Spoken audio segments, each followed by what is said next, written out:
বিদায় বেলায় মোরে দিও গো দেখা, হে প্রিয় রাসূল তব দিদারে অবধন্য তখন আমি, তব দিদারে অবধন্য তখন আমি, শূন্য দেহ যখন লুটাবে ধুলায়, বিদায় বেলা বিদায় বেলায় মোরে দিও গো দেখা, হে প্রিয় রাসূল।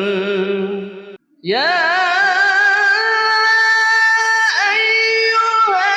আইয়ুহাল্লাযীনা আমানু ইত্তাকুল্লাহা ওয়া কুনু মা'আস সাদিকিন।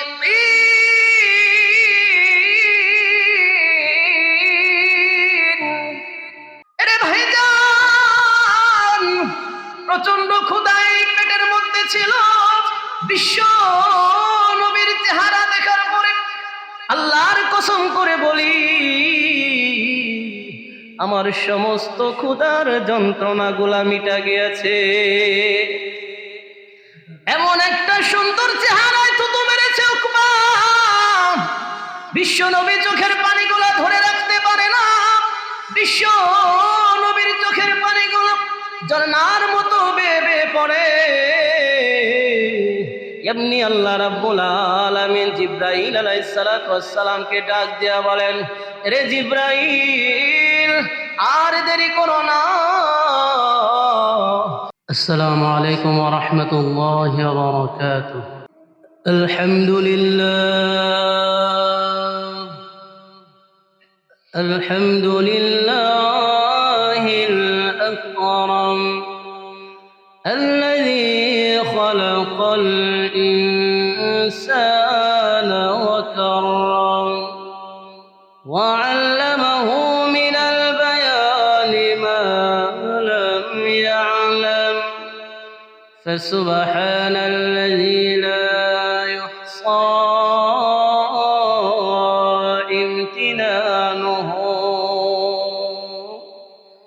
باللسان ولا بالقلم، ونشهد أن لا إله إلا الله وحده لا شريك له، ونشهد أن سيدنا وسندنا وحبيبنا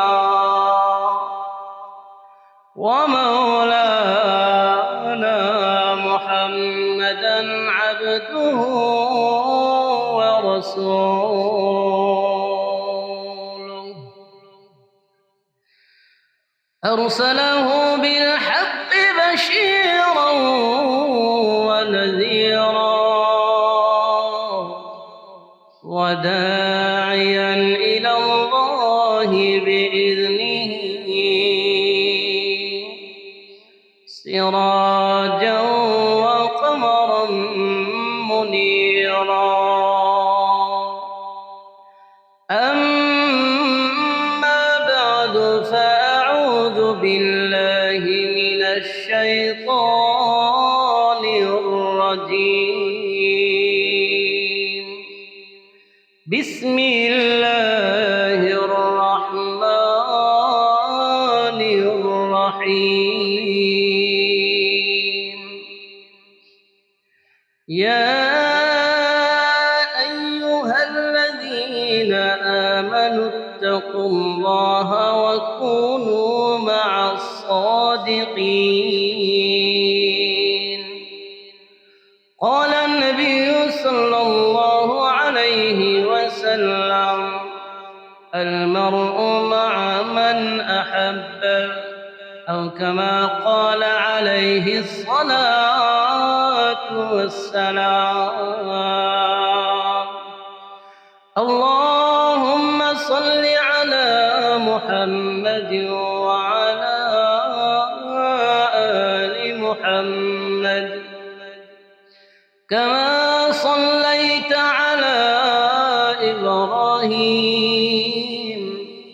وعلى آل إبراهيم إنك حميد مجيد اللهم بارك على محمد وعلى آل محمد كما باركت على إبراهيم وعلى آل إبراهيم إنك حميد مجيد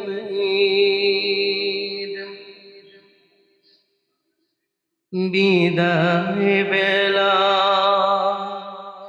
বিদায় বেলায় মোরে দিও গো দেখা হে প্রিয় রাসূল বিদায় বেলায় মোরে দিও গো দেখা হে প্রিয় রাসূল তব দিদারে অবধন্য তখন আমি তব দিদারে অবধন্য তখন আমি শূন্য দেহ যখন ঘুটাবে ধুলায় বিদায় বেলা বিদায় বেলায় মোরে দিও গো দেখা হে প্রিয় রাসূল বিদায় বেলায় মোরে দিও গো দেখা হে প্রিয় রাসূল আল্লাহ রাব্বুল আলামিনের দরবারে অসংখ্য অগণিত শুকরিয়া আদায় করছি যে আল্লাহ তাআলা আমাদেরকে এই কনকনে শীতের মধ্যে সমস্ত গুনাহের কাজ থেকে বাঁচিয়ে রেখে বিভিন্ন কর্মব্যস্ততা থেকে অবসর করে দুনিয়ার সবচাইতে পবিত্র স্থান আল্লাহর ঘর মসজিদে আল্লাহর ডাকে সাড়া দেওয়ার উদ্দেশ্যে যেই মালিক আমাদেরকে অতি দয়া করে মায়া করে আসার বসার তৌফিক দান করেছেন এবং আল্লাহর মহান হুকুম পালন করার পূর্বে কোরআন হাদিসের কিছু আলোচনা করার এবং শোনার যে আল্লাহ তৌফিক দান করেছেন সেই মহান মালিকের দরবারে শুকরিয়া আদায় করছি আলহামদুলিল্লাহ। প্রিয় উপস্থিতি, আমার মতো আপনার মতো অসংখ্য অগণিত মানুষ আমাদের সমাজে রয়েছে। অনেকেই কনকনে শীতের মধ্যে কম্বলের নিচেই শুয়ে আছে, এমনও বহু মানুষ আমাদের সমাজে খুঁজলে পাওয়া যায়।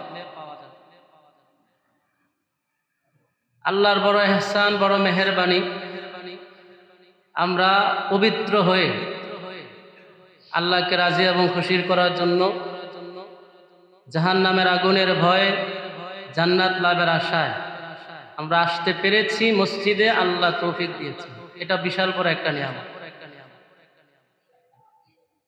সবচাইতে বড় কথা হলো আমরা যে জামানায় আছি, এই জামানায় গুনাহের প্রতিযোগিতায় সকলেই লিপ্ত। এমন একটা গুনাহের পরিবেশ থেকে আমরা একটা পবিত্র স্থানে আছি, দিনে কিছু আলোচনা করছি এবং শুনছি। এরপর পর আল্লাহ যদি হায়াতে বাঁচায় রাখে আমরা জুমার নামাজ আদায় করবো ইনশাআল্লাহ। আল্লাহর মহান হুকুম আমরা পালন করব। তো এই যে আল্লাহ আমাদেরকে তৌফিক দান করেছেন, এটা আমাদের জন্য বিশাল বড় একটা নিয়ামত। যারা আসতে পারে নাই, এই নিয়ামত থেকে তারা মাহরুম হয়ে গেছে। কিয়ামতের কঠিন ময়দানে তারা আফসোস করবে যে আমরা তো কম্বলের নিচে ঘুমায় আসছিলাম, ঠান্ডা মায়া দিন, কি আর নামাজ, কি আর রোজা, শীতের মধ্যে তো মজা লাগে না। কিন্তু আমরা যারা আসতে পেরেছি কিয়ামতের কঠিন ময়দানে আল্লাহ যদি আমাদের আমল কবুল করেন, আমরা যদি বাস্তব অর্থেই আল্লাহকে এবং আল্লাহকে রাজি এবং খুশি করার জন্য আল্লাহর ইবাদতগুলো করে থেকে অবশ্যই অবশ্যই কিয়ামতের কঠিন ময়দানে এর উত্তম প্রতিদান আমরা আল্লাহর কাছে পাব। এই গুনাহের পরিবেশে, গুনাহের জামানায় মানুষ যদি আল্লাহমুখী হতে চায়, আল্লাহওয়ালা হতে চায়, তাহলে তার জন্য দুইটা দায়িত্ব, দুইটা কর্তব্য, দুইটা জিনিস সে মানতে পারলেই সে আল্লাহর একান্ত প্রিয় বান্দা হতে পারে। দুইটা জিনিস কি? আল্লাহ রাব্বুল আলামিন আমার তেলাওয়াতকৃত আয়াতে বলেন, ইয়া আইয়ুহাল্লাযীনা আমানুত্তাকুল্লাহা ওয়া কুনু মা'আস সাদিকিন।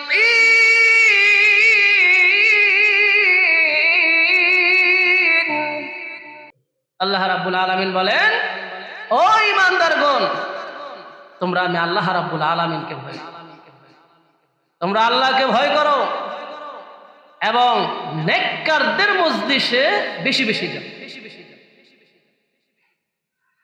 আল্লাহ রাব্বুল আলামিন দুইটা কথা বলেছেন এই আয়াতের মধ্যে।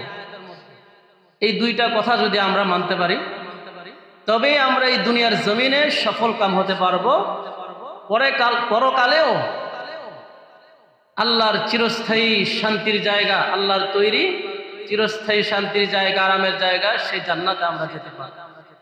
জাহান্নামের আগুন থেকে বাঁচতে পারবো শুধুমাত্র দুইটা কথা আমরা মানতে পারবো। এক নম্বরে আল্লাহর ভয় আমাদের দিলের মধ্যে থাকতে হবে। যেই ব্যক্তির দিলের মধ্যে আল্লাহর ভয় থাকবে, সে কখনো মানুষকে ধোঁকা দিবে না, সে কখনো মানুষের সাথে বাটপারি করবে না, সে কখনো চুরি ডাকাতি এগুলা তার জন্য করা কখনো সম্ভব হবে না, প্রশ্নই উঠে না।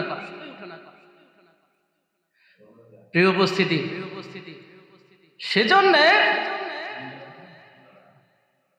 সর্বপ্রথম আমাদের দিলের মধ্যে আল্লাহর ভয় তৈরি করতে হয়। আমরা যখন আল্লাহর ভয় আমাদের দিলে তৈরি করব, আমাদের দিলে যখন আল্লাহর ভয় থাকবে, কোনো কাজ আমরা আল্লাহর বিধানের বাহিরে করতে পারব, আল্লাহর ভয় আমাদেরকে বাধা দেবে। দুই নম্বরে আল্লাহ বলেছেন, ওয়াকুনু মা'আস সাদিকিন, নেককারদের মজলিসে, সত্যবাদীদের মজলিসে বেশি থেকে বেশি যাওয়া। নেককারদের মজলিসে অংশগ্রহণ করার জন্য বলেছেন। আমরা যে জামানায় আছি, গুনাহে জর্জরিত, সেই গুনাহ থেকে যদি আমরা বের হয়ে বেঁচে থাকতে চাই, তাহলে আমাদেরকে দৈনিক কোনো না কোনো নেককারদের মজলিসে বসতে হবে। যখন আমরা নেককারদের মজলিসে বসবো, পরকালের বয়ান শুনবো, কিভাবে দুনিয়াতে চললে আমরা দুনিয়াতে লাভবান হব, আমাদের জীবন সুন্দর হবে এবং পরকালে জাহান্নামের আযাব থেকে বাঁচতে পারবো, এই কথাগুলা নেককারদের মজলিসে যখন বেশি বেশি আলোচনা হবে আর আমরা যখন শুনবো, তবেই আমাদের জন্য আল্লাহর ইবাদতগুলো করতে অতি সহজ হয়ে যায়। এই জন্য আল্লাহর হাবিব বলেন, আল মারউ মা'a মান আহাব্বা, যার সাথে যার মহব্বত তার সাথেই তার কিয়ামত। মানে যে যাকে মহব্বত করে তার সাথেই তার হাসর নাসর হবে। সৎসঙ্গে স্বর্গবাস, অসৎসঙ্গে সর্বনাশ। কেউ যদি বিড়িখোরের সাথে সর্বদা চলতে থাকে, একদিন দুই দিন চলতে যেতে যেতে তখন কইব, একদিন না একদিন কইব, বন্ধু দেশ না একটা টান, দেখা যায় বড় পেরেশানির মধ্যে আসস, একটা টান দে, সমস্ত পেরেশানি দূর হয়ে যায়। একটা দুইটা করে টান দিতে দিতে দেখা যায় ওই বিড়িখোরদের সাথে চলতে চলতে বিড়িখোরে হয়ে যায়। যাদের নেশা হলো জুয়া খেলা, জুয়াখোরদের সাথে যদি চলতে থাকে তাহলে সেও জুয়াখোরে হয়ে যায়। তো ঠিক তেমনি ভাবে নেককারদের সাথে উঠা বসা করলে একটা সময় নেককারই হতে পারে। এই জন্য আল্লাহ রাব্বুল আলামিন বলেন, তোমরা নেককারদের সঙ্গে বেশি বেশি বসো, উঠা বসা করো, তাদের মজলিসে বেশি বেশি যাও। নেককারদের সঙ্গে আমরা বেশি উঠা বসা করলে আমরাও নেককার হতে পারবো খুব সহজে। এটাই সহজ পন্থা।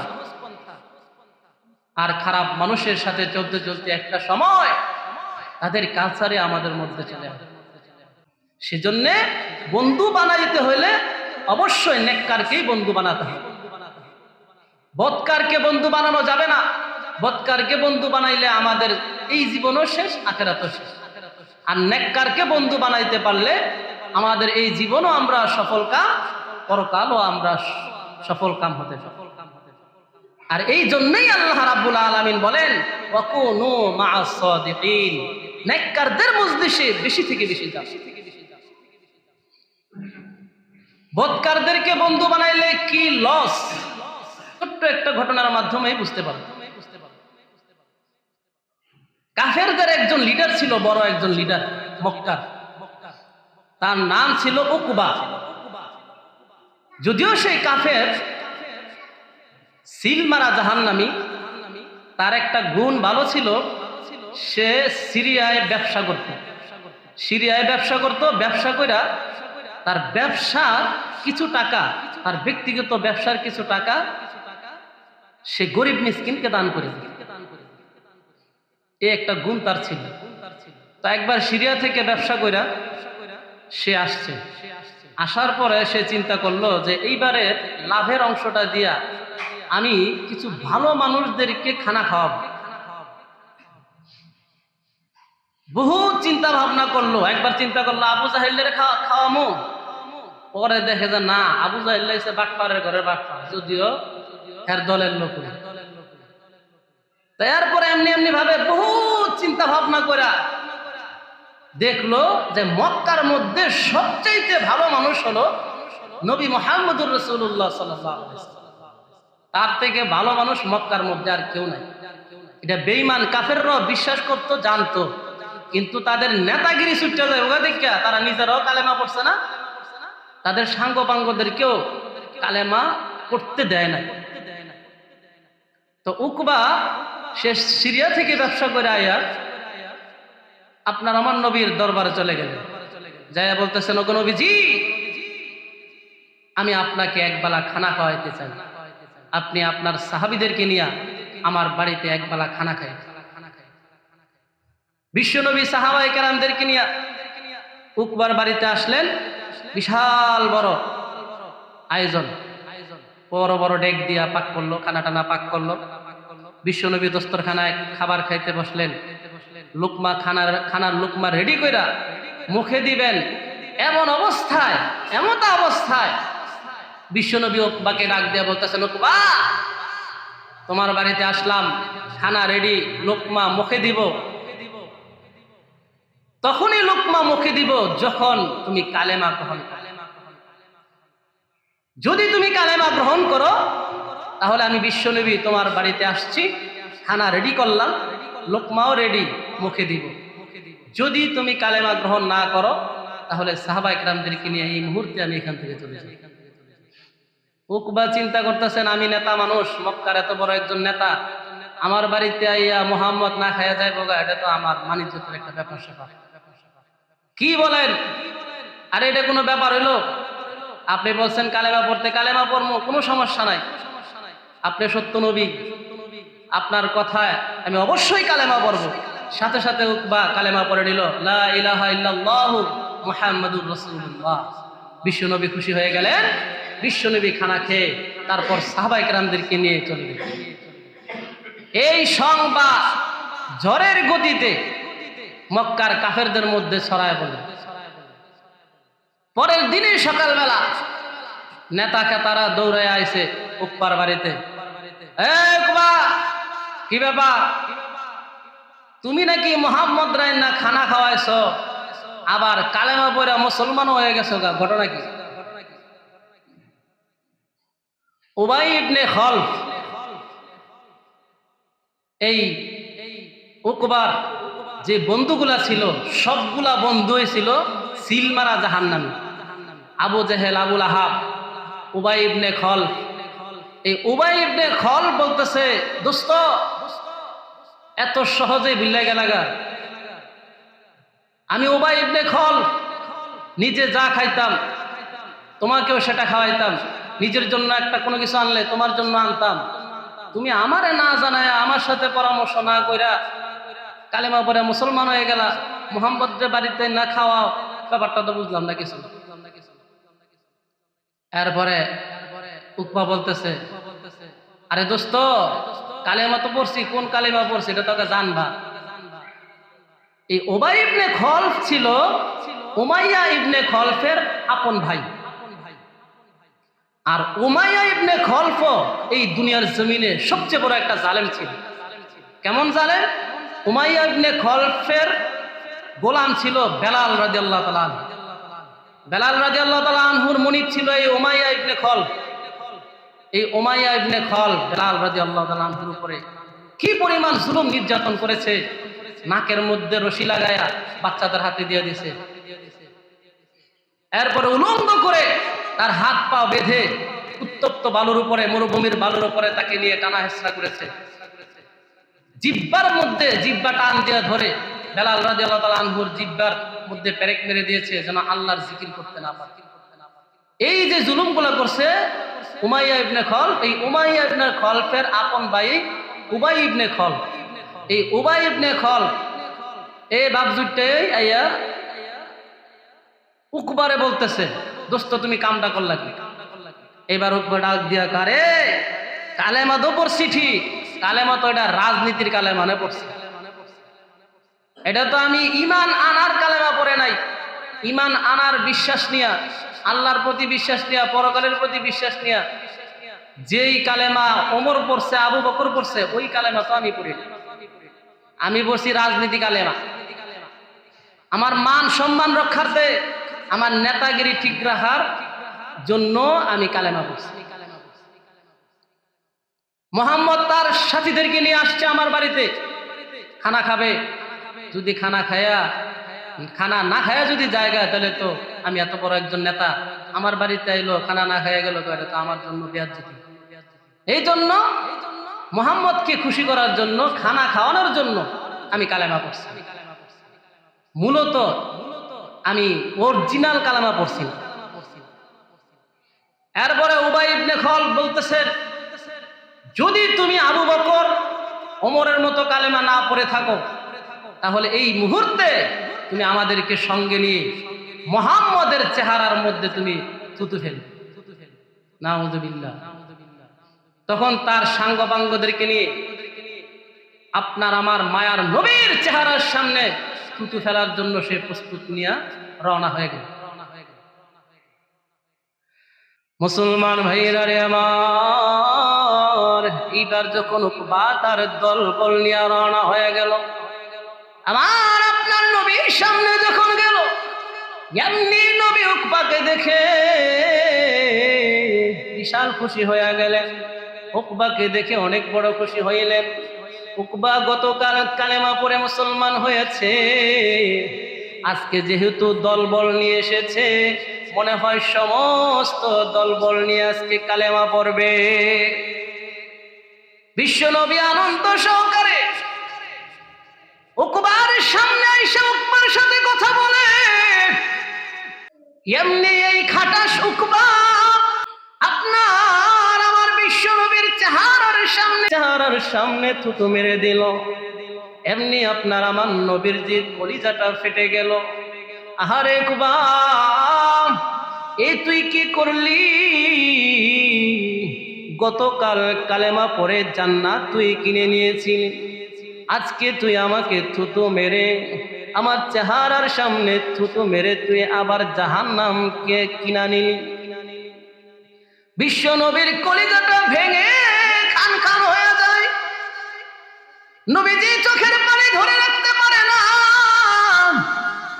উকবা তার সাঙ্গপাঙ্গদেরকে নিয়ে বিশ্ব নবীর চেহারার সামনে থুতু মারল। এমন একটা চেহারায় থুতু মেরেছে,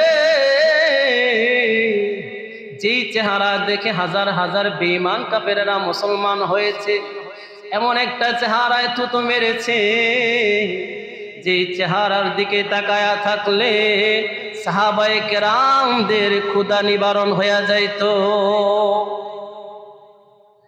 সাহাবীদের যখন ক্ষুধার যন্ত্রণা বেড়ে যাইত, আপনার আমার নবীর দরবারে চলে যাইতেন।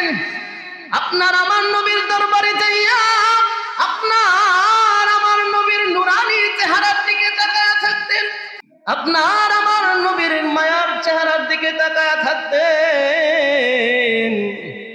প্রচন্ড ক্ষুধা নিয়ে নবীজির মায়ার চেহারার দিকে তাকায়া থাকতেন। পূর্ণিমার চাঁদের মতো ঝলমল করে এমন একটা চেহারার দিকে যখন সাহাবায়ে কেরাম তাকায়া থাকতেন, তখন যখন আবার সাহাবীদেরকে বলা হতো আসো খানা খাওয়ার জন্য আসো, এমনি সাহাবী ডাক দিয়ে বলতো, আরে ভাইজান, প্রচন্ড ক্ষুধায় পেটের মধ্যে ছিল। বিশ্ব নবীর চেহারা দেখার পরে আল্লাহর কসম করে বলি, আমার সমস্ত ক্ষুধার যন্ত্রণাগুলা মিটা গিয়েছে। এমন একটা সুন্দর চেহারায় থুতু মেরেছে উকবা, বিশ্ব নবী চোখের পানিগুলা ধরে রাখতে পারে না। বিশ্ব নবীর চোখের পানিগুলো ঝর্ণার মতো বেয়ে বেয়ে পড়ে। এমনি আল্লাহ রাব্বুল আলামিন জিবরাইল আলাইহিস সালাতু ওয়াস সালামকে ডাক দিয়া বলেন, রে জিবরাইল, আর দেরি করো না,